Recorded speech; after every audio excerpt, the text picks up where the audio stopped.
정치에 대한 그 기대 국민들은 하고 있는 것 같습니다. 그래서 언론들마저도 97세대, 97그룹, 뭐 97그룹 뭐 이러면서 이른바 이제 세대 교체 얘기를 좀 하고 있는데 그분들이 신세대냐 이것도 잘 모르겠어요. 그것도 얘기를 좀 해봐야 될 것 같은데 어떻게 보십니까? 97 세대 교체 동의하십니까, 박 의원님? 아니 뭐 이제 연령을 떠나서 이제 세대 교체의 어떤 정치적 의미가 국민들이 보기에 확 다가오느냐, 저분들의 이제 잇따른 출마 이런 게 별로 그렇지 않은 것 같아요. 그러기에는 스토리가 너무 빈약해요, 저분들이. 그냥 뭐 조금 더 젊은 586으로 보일 뿐 아닌가라는 생각이 들고. 그동안의 민주당 내에 뭐 쇄신을 위한 이런저런 그 목소리들이 너무 억압되거나 봉쇄되고 있다. 근데 그럴 때마다 거의 침묵했던 분들이에요. 박용진 의원 정도가 조금 이제 당의 주류나 이런 데하고 다른 목소리를 내왔는데 박용진 의원도 뭐 조금 박해 이래가지고 박해를 많이 받으니까 거기서 더 과감하게 나가지는 못했던 거죠. 그래서 지금 출마는 했지만 예를 들어서 뭐 강병원 의원 또 강훈식 의원 그리고 뭐 박주민, 전재수 이런 분들까지 앞으로 이제 출마가 예정돼 있다고 하는데 별다른 감흥이 없어요. 저분들이 새로운 어떤 비전을 보여줄 거다, 혹은 이게 이제 세대 교체의 의미를 띈다라는 느낌을 전혀 주지 못하고 있고, 박용진 의원을 눈여겨 보고 있는데 박용진 의원도 지금까지는 어쨌든 당내 주류하고는 좀 결이 다른 목소리를 내왔을 뿐이지. 그게 민주당의 어떤 새로운 비전으로 국민들에게 혹은 당원들에게 다가갈 만큼의 그런 어떤 뚜렷한 자기만의 어떤 노선이나 이런 걸 보여준 적은 없거든요. 오히려 당 일각에서는 박용진은 너무 보수화됐다. 이런 얘기까지 나오는 그런 평가도 뭐 있어요. 삼성에서 뭘 받는 거 아니 아니냐, 뭐 평가도 뭐 이런 있어요. 그러더라고요. 그러면서 네. 봤을 때 지금 민주당 같은 정당에서 그거는 주류하고 결이 다른 목소리라고는 평가할 수 있지만 비전이 되긴 아마 어려울 거예요. 그러니까 박용진 의원도 어쩌면 실험대에 섰다고 볼 수 있을 것 같고요. 컨벤션 효과도 없을 거다. 별로 없을 것 같습니다. 이렇게 보시면. 97그룹이 상징성이 없다라는 거 저도 동의합니다. 근데 사실상 좀 불쌍해요, 저는. 불쌍하다 표현 너무 심한가? 왜냐하면 86그룹에 의해서 왜 불쌍하다고 그러세요? 86그룹에 의해서 가스라이팅 된 느낌인 것 같아요. 그러니까 86그룹들이 견인하면서 끌어주면서 사실 자리를 안 비켜줬거든요. 뭐 물론 자기가 권력을 잡으면 누가 스스로 자리를 비켜주는 정치인이 누가 있겠습니까? 그러면 97그룹은 거의 86그룹에 묻어서 지금까지 계속 여기까지 온 느낌?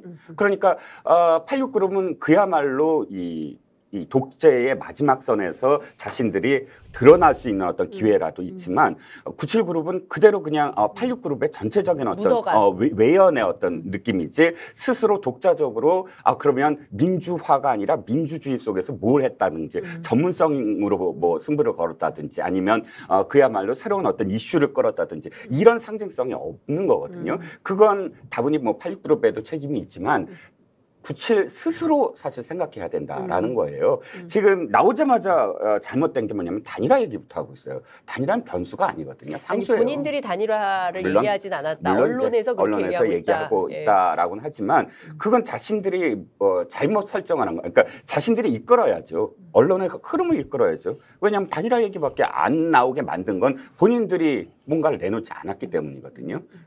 이슈를 만들어라. 예를 들자면 옛날에 김대중, 김영삼, 이철승 얘기 많이 하잖아요. 40대 기수론. 그때 당시에 뭐 세 사람이 힘을 합쳐서 뭘 하겠다라고 처음부터 의도한 게 아닌데도 불구하고 이 세 사람이 각각 40대 기수론의 하나의 어떤 상징처럼 됐던 것은 각각 자기가 무엇인가를 내놓았기 때문이거든요. 이미지도 내놨고 아니면 정책을 내놨고 아니면 들이받아서 민주당 신파 구파를 한테 그냥 뭐 구상유치라는 욕을 먹으면서까지 다시 들이받았던 그런 결기 이런 것들이 뭉쳐져서 세 사람의 어떤 그런 세대 교체의 이 상징이 됐다면 박용진 의원이나 혹은 다른 사람들한테 그만큼의 결기가 보이느냐.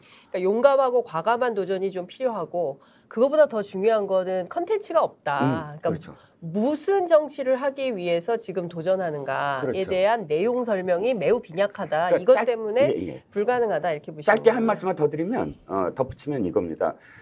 진보는 문제를 제기를 하고 보수는 문제를 해결한다. 이런 말이 있어요. 그러면 진보가 문제를 최근에 어떤 문제를 제기해 왔느냐라고 되묻고 싶은 거죠. 이재명 후보가 왜 실패를 했냐면 문제 제기가 없었다는 거예요.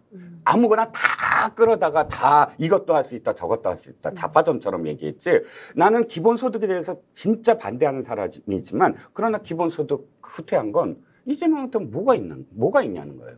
즉 박용진도 마찬가지고 민주당 전체적으로 지금 진보가 어떤 문제를 제기하고 있느냐.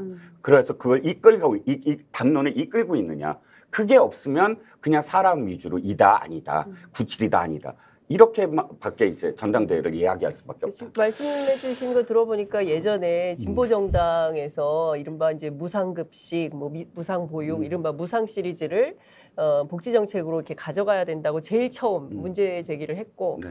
박근혜 정부에서 그걸 공약으로 받아가지고 그렇죠. 뭐 경제개혁, 경제민주화 하겠다고 했지만 된 거 있습니까, 박원석 의원님? 뭐 된 게 없죠. 뭐 됩니까? 아니 뭐 이제 앞서 그 40대 기술은 말씀도 하셨는데 너무 먼 예여서 젊은 분들은 또 잘 모를 것 같아서 누군지 모를 것 같아요. 가장 비근한 따님이 지금 윤리위원장 아니 가장 비근한 예로 예. 이준석 국민의힘 당대표의 그 당대표가 될 때의 돌풍을 한번 돌이켜 보자고요. 그러니까 이준석이라는 인물은 신인이긴 하지만 이제 정치판에 아주 낯선 신인은 아니에요. 배지만 못 받았을 뿐이지 박근혜 비대위에 말하자면 비대위원으로 낙점이 돼서 그 10년간 나름 자기의 스토리를 만들면서 정치를 해왔던 사람입니다. 그 과정에서 처음에는 박근혜 비대위원장한테 박근혜 전 대통령한테 픽업이 됐지만 그 뒤에 이준석이 그다지 그렇게 주류에 편승하면서 당에서 생존해 오지 않았어요. 그리고 활발한 이제 언론 활동을 통해서 자기 나름의 색깔과 자기 나름의 캐릭터를 만들어왔던 정치인이었습니다. 그런데다가 황교안 당대표 때 당이 완전히 망했잖아요. 숙으로 가면서 뭔가 이제 당의 혁신의 필요성, 그러니까 집권의 가능성을 만들어줄 어떤 수권 정당으로서의 국민의힘에 새로운 어떤 비전을 제시할 인물이 누구냐. 이걸 이제 당원과 국민들이 기다렸는데 거기에 이준석이 등장한 거죠. 그러면서 정당의 체질을 바꾸고 정당을 개혁해야 된다. 이런 비전을 자기 나름대로 던졌어요. 그다음에 뭐 공직 후보자 자격 시험 제도도 얘기하고 기타 등등의.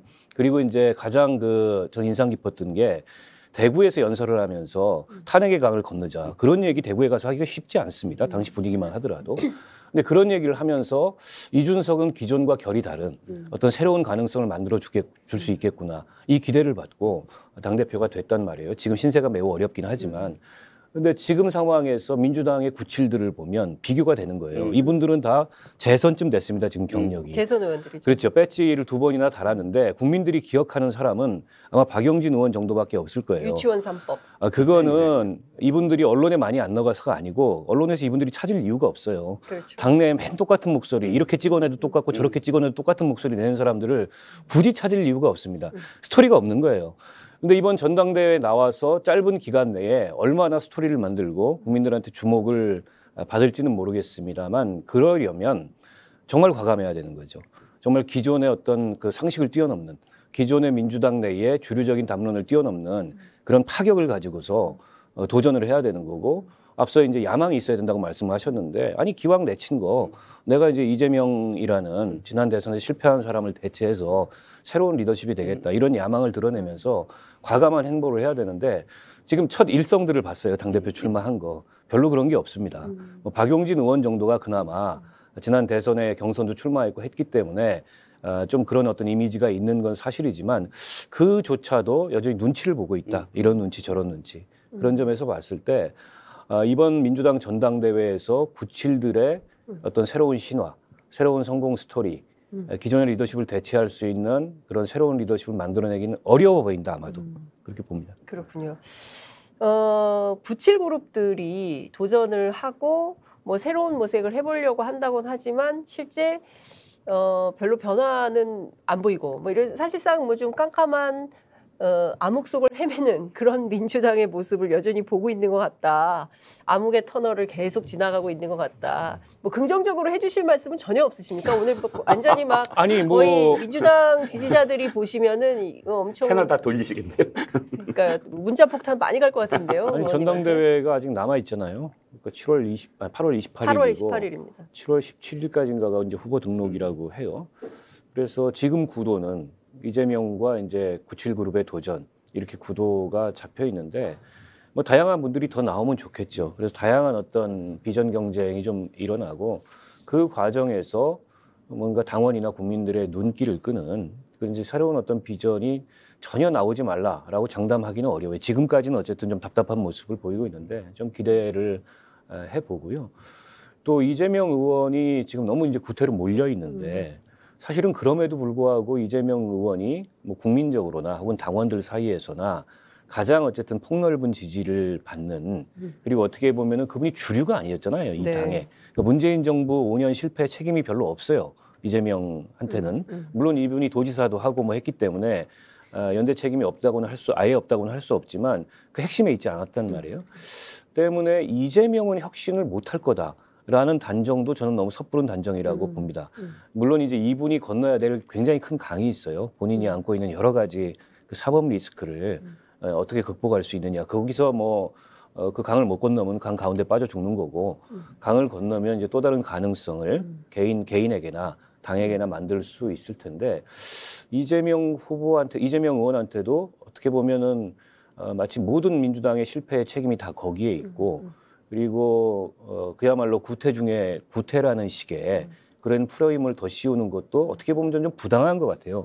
그럴 만큼 당의 중심에서 오래 활동하지 않았고 어떻게 보면 지금 97급이라고 얘기하는 그분들보다 당의 중심에서 활동하지 않은 측면이 있거든요. 사실 의원 생활은 정치의 영역은 처음 들어온 거 아닙니까? 아니, 그건 사실 그러니까요. 행정의 영역에 있었고. 그래서 아직 출마 선언을 안 했잖아요, 네, 공식적으로. 그러니까 이재명 의원의 출마 일성이 뭘까? 저는 이것도 굉장히 궁금해요. 그냥 윤석열 정부나 국민의힘을 강하게 비난하면서 우리 저거와 맞서서 강하게 싸우자라고 하면은 너무 식상한 얘기고 뭐가 돼야 된다고 생각하십니까? 아니 그걸 뛰어넘는 정말 민주당의 새로운 어떤 집권 정당으로서의 비전 같은 것들을 만들어내야 되고 거기에는 이제 정책도 포함돼 있을 거고 정당을 어떻게 혁신할 건가 더 나아가서 대한민국 정치를 어떻게 혁신할 건가 이런 것들이 담겨야 되겠죠. 근데 아직 뭐 보여준 게 없는데 이재명이 나오는 순간 망할 거다라고 단정하는 것도 제가 보기엔 좀 부당한 면이 있어 보여요. 왜 이렇게 이재명이 나오면 망할 거다라고 반대편에서 고사를 지낸다고 보십니까? 일단 사법 리스크가 커요. 사법 혼자 리스크. 그것을 헤쳐나가는 건 혼자의 몫인데 당 대표가 되면 함께 가야 되잖아요. 그러면 그 리스크를 당과 함께 운명을 함께 됐는데 그러면 가급적이면 지금 반대에 계시는 분들은 이재명과 함께 사법 리스크를 지고 싶지 않다. 뭐 이런 건가요?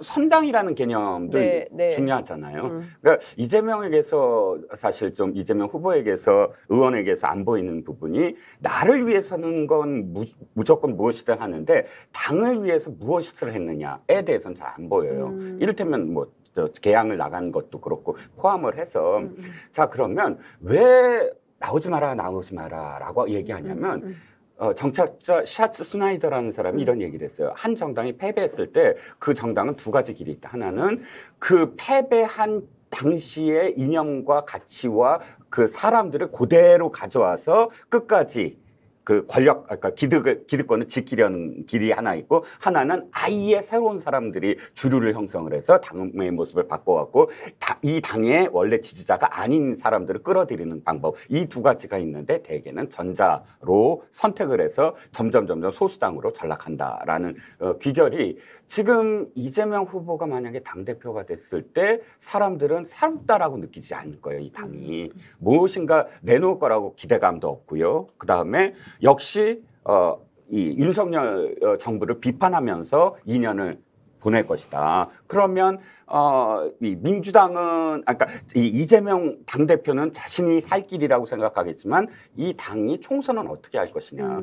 진짜 위험한 건 지방선거 결과가요. 이 당의 어떤 승리의 귀결은 호남을 기반으로 해서 영남을 갈라치고 대구와 PK를 갈라치고 그걸 기세로 모아서 충청을 잡은 다음에 수도권으로 간다. 이렇게 돼야 되는데 지방선거 보세요. 이번에 다시 영남이 복원이 됐어요. TK, PK가 영남으로 다시 묶였어요. 그리고 충청 뺏겼고 지금 그 결과가 민주당은 아주 절박해야 되거든요. 아, 우리 앞으로 5년 후 어떻게 할까?